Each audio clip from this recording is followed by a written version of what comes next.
नमस्कार दोस्तों, मैं अंकुर उपाध्याय स्वागत करता हूं आप सभी का आपके अपने YouTube channel share market analysis में।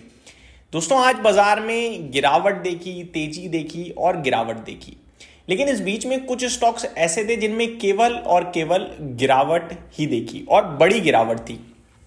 इनके इन्वेस्टर्स का सिर्फ एक ही सवाल है कि डेली बेसिस पे भाई साहब एक बड़ा नुकसान हो रहा है, अब संभल नहीं रहा। देखो, आपका हमारा 2% 3% पोर्टफोलियो टूट रही है, लेकिन किसी किसी की पोर्टफोलियो में ना ये बड़े हाई बीटा स्टॉक्स पड़े हैं, हाई वैल्यूएशंस वाले, जो डेली 10% 15% 20% टूट जाएं। तो उनके लिए बड़ा इस समय मेरे लिए आसान है कि आप पकड़ के रखो, होल्ड करो, कहना एट द एंड बाजार सुधर जाएगा।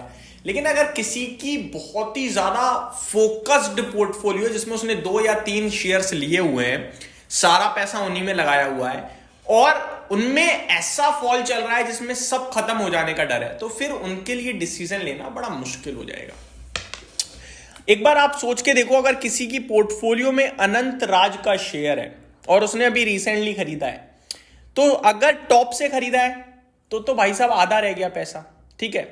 अब आधा तो बहुत सारे स्टॉक्स में रह गया है, लेकिन कल उस व्यक्ति ने अपनी पोर्टफोलियो में इंट्राडे 17% का क्रैकडाउन देखा, आज 20% का क्रैकडाउन देखा, तो ये बहुत बड़ी सेलिंग होती है। आप सोच के देखो, अगर किसी ने 1 लाख लगाया था तो उसका 2 दिन में 60,000 रुपए रह गया, 40,000 चला गया ऑलमोस्ट। तो ये बहुत बड़ी सेलिंग होती है दोस्तों।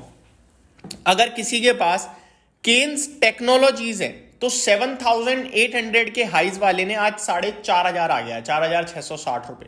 आज 10% 11% टूटा है, कल भी ऐसे ही टूटा था। और स्टिल वो अगर चेक करेगा तब उसको लगेगा यार मेरा शेयर का तो पी रेशो आज भी बहुत महंगा है, कल नंबर्स आए उतने अच्छे नहीं आए, तो मैं क्या करूं, राइट। इस तरीके के सवाल आएंगे। तो मैं आपको बताना चाहता हूं, आपके पास अनंत राज, केन्स टेक्नोलॉजी या फिर ये आपका हिटाची एनर्जी जिसे पावर इंडिया के नाम से भी जानते हैं, इस तरीके के स्टॉक्स हैं, या नेटवेव टेक्नोलॉजीज जैसे। तो आपको एक बात बताऊंगा, जब ये शेयर्स चल रहे थे तो भागे भी तो ऐसे ही थे। मार्केट में ना एक सिंपल सा रूल है, मैं आज बता रहा हूं, वैसे मैंने काफी बार पहले भी बात करी है। सिंपल सा रूल ये है कि आपका शेयर जितनी आपकी कंपनी की ग्रोथ है उस रफ्तार से ही भाग सकता है। उसके बाद तो हेरफेर होगा, साल के दौरान ऊपर नीचे होगा बहुत ज्यादा, लेकिन एट द एंड आप रियलाइज करोगे कि ग्रोथ उतनी ही थी जितनी कंपनी के प्रॉफिट में थी। बीच बीच में वैल्यूएशंस का हेरफेर होता रहेगा। फॉर एग्जाम्पल, अगर कोई कंपनी 30% से ग्रो कर रही है, इसका मतलब क्या है? इसका मतलब है 2.5 साल में डबल कर रही है वो अपने रेवेन्यू प्रॉफिट्स को, नियर टू 2.5 ईयर्स में, राइट। तो मार्केट को इतनी तो समझ है कि भैया इसको मैं छोटे वैल्यूएशन दूंगा तो ये 2 साल बाद फ्री हो जाएगा, पूरा कंपनी फ्री, इतने सस्ते थोड़े वैल्यूएशन दूंगा, महंगे दूंगा। तो उनको मिलता है पी रेशो हाई, हो सकता है 100 का मिले, 150 का मिले, मिल जाता है, ठीक है। क्योंकि कंपनी को भी पता है अगर आज 100 का पी है तो 2.5 साल बाद वो ऑटोमेटिकली 50 का रह गया, ठीक है, क्योंकि वो वैल्यू खींच देगा ना इतना। तो आज मैं महंगा पी दूंगा तो फिर सोचने वाले को मजबूर करूंगा, ये सीन होता है।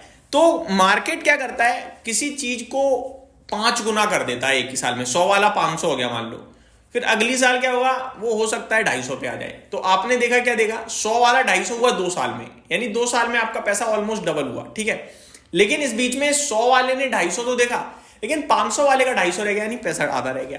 तो ये मार्केट एडजस्ट होगा लॉन्ग टर्म में। इसका सबसे बेहतरीन एग्जांपल, लाइव एग्जांपल दूं तो टाटा एलएक्सआई है।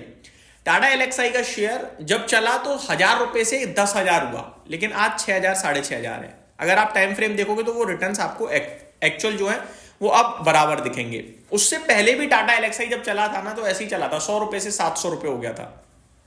तो एक साथ चल जाएं, बड़े लंबे समय तक वहीं पड़े रहें, या फिर बड़े लंबे समय वहीं पड़े रहें फिर एक साथ चल जाएं, ये दोनों सिचुएशन में एट द एंड शेयर उतना ही चलता है जितनी उसकी ग्रोथ होती है। अब ये जो स्टॉक्स हैं जिनके मैंने नाम लिए, लाइक नेटवेव टेक्नोलॉजीज, लाइक आपका क्या नाम है इसका, केन्स टेक्नोलॉजीज, या फिर आपका जो ये हिटाची एनर्जी है, या अनंत राज जो अभी रिसेंटली काफी रेयरली करता हुआ दिखा है, इन स्टॉक्स में एक समानता है दोस्तों, ये हाई पीई वाले स्टॉक्स हैं, हाई ग्रोथ वाले हैं। एक्चुअली में अनंत राज तो एक रियल एस्टेट कंपनी थी, बट ये डाटा सेंटर में जो खबर आई कि हम एंटर कर रहे हैं और 300 गीगावाट या आई थिंक इतना प्रोजेक्ट बनाने की बात है, जिसमें अभी तो बहुत कम ही बनाया 28-30, तो इसको काफी बाजार ने पॉजिटिव लिया और ये काफी तेज भागा। अब अगर मैं इसको देखूं 950 वाला 550 गया तो ये आधी सच्चाई है। हकीकत तो ये है कि 280 वाला 535 है, एक साल में स्टिल अभी भी बहुत बढ़िया रिटर्न होते हैं भाई, 280 से 535 हो तो। बट प्रॉब्लम ये है कि हम हाई से काउंट कर रहे हैं, हम लोस से देख ही नहीं रहे हैं, ठीक है। तो ये एक इशू है दोस्तों इस समय। मैं यही कहूंगा कि जब बाजार स्टेबल होगा, संभलेगा, तो इन स्टॉक्स में जो तेजी है वो भी ऐसे ही बनेगी, डेली 8% 10%। लेकिन उससे पहले मंदी कितनी है इसको जांचना आंकना बड़ा मुश्किल है। कल गिरे 10% 20%, आज फिर गिर गए, कल भी गिर सकते हैं ये। तो ये एक मेजर इशू है। तो उम्मीद करता हूं जो मैं कहना चाहता हूं समझे कि भैया इन स्टॉक्स में हाई बीटा होता है। आप में अगर इतनी पावर थी तभी आपको लेना चाहिए था, आप ले लिया है तो फिर बैठो, क्या कर सकते हैं। वैल्यूएशन टर्म्स पे तो ये रीजनेबल लगेंगे नहीं। मैं तो कभी नहीं कहूंगा सस्ता होगा, क्योंकि होगा ही नहीं सस्ता, मार्केट से महंगा ही ट्रेड कराएगा, क्योंकि ग्रोथ है ना इनमें। बट ये स्टॉक अगर सस्ते हो जाए तो वो ड्रीम लेवल बन जाते हैं खरीदने के लिए। उम्मीद करता हूं ये डिटेल्स पसंद आई होंगी। अभी इनमें से ड्रीम लेवल तो मेरे को कोई नहीं, बट नेटवेब टेक मैंने पहले डिस्कस किया हुआ है। 90 के पीई पे ऑलरेडी आ चुका है शेयर, 1450 रुपए पे, 3000 का हाई है, और मैनेजमेंट बहुत बुलिश है इसका। मैंने सुना था उनका इंटरव्यू, तो ये एक स्टॉक है मेरे रडार पे। अभी तक तो मैंने नहीं लिया, हालांकि जब 1900 पे था तो मैंने कहा था 1500 पे मैं सोचूंगा लेने के बारे में। अभी मैंने रडार पे लगाया, ऐसे वेट कर रहा हूं, देखते हैं कहां तक और गिर सकता है। गिर गया, ज्यादा ही ओवरसोल्ड टाइप दिखेगा तो फिर डेफिनेटली इसको हम शेयर करेंगे आपके साथ। Thank you so much for watching this video. Have a great day guys.